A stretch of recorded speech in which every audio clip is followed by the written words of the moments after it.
Hello అండి, very good morning. అందరూ ఎలా ఉన్నారు? బాగున్నారా? నేనైతే ఇవాళ చుక్కకూర పెసరపప్పు కర్రీ అయితే చేద్దాం అనుకుంటున్నాను. దానికోసం చుక్కకూరని ముందుగా తీసుకొని శుభ్రం చేసుకున్నాను అనమాట.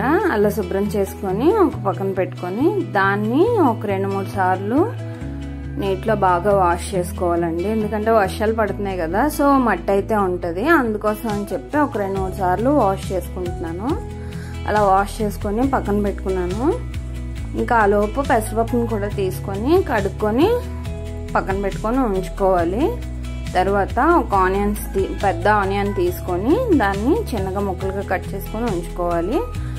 ఇది కుక్కర్లో చేసుకుంటాం కాబట్టి కుక్కర్ పెట్టుకొని దాంట్లో ఒక 2 స్పూన్స్ ఆయిల్ అయితే వేసుకొని పోపు దినుసులు, ఎండుమిర్చి, సన్నగా కట్ చేసుకున్న ఆనియన్స్, కరివేపాకు, ఇంకా వెల్లుల్లి వేసుకొని బాగా వేయించుకోవాలి. అది బాగా వేగాక అప్పుడు ఈ చుక్కకూరను ముందుగా కట్ చేసుకుని ఉంచుకున్నాం కదా, ఆ చుక్కకూరను వేసుకోవాలి. చుక్కకూర అన్నది ఒక 2 మినిట్స్లోనే మగ్గిపోతుందండి. గోంగూరలానే ఎక్కువసేపు టైం పట్టదు.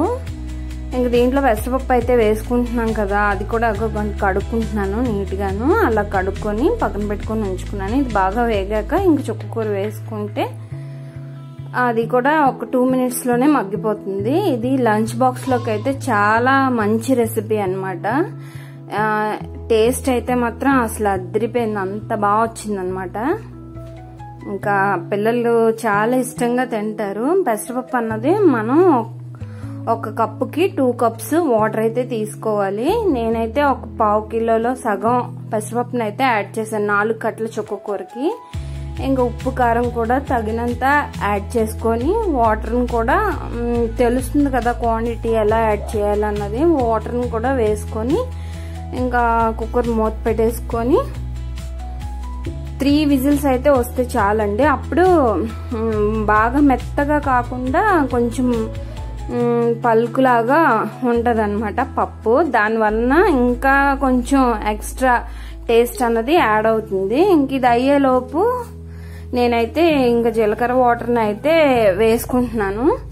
వేసుకొని అది తాగుతున్నాను. బయట చూస్తే వర్షం స్టార్ట్ అయింది. వాకింగ్కి వెళ్ళే దానికే గ్యాప్ ఇచ్చింది అనమాట. వాకింగ్ నుంచి వచ్చాక ఇంటికి వచ్చాక వర్షం అయితే స్టార్ట్ అయింది.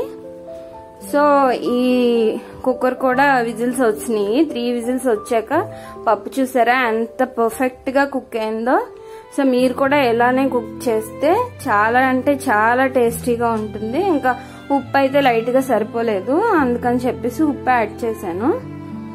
పిల్లలకు కూడా చాలా బాగా నచ్చుతుంది. ఇంక మావాడైతే వచ్చేసాడు అనమాట. సో ఇంకా స్నాక్స్ కోసం గ్రేప్స్ అయితే కడిగేసి పెడుతున్నాను.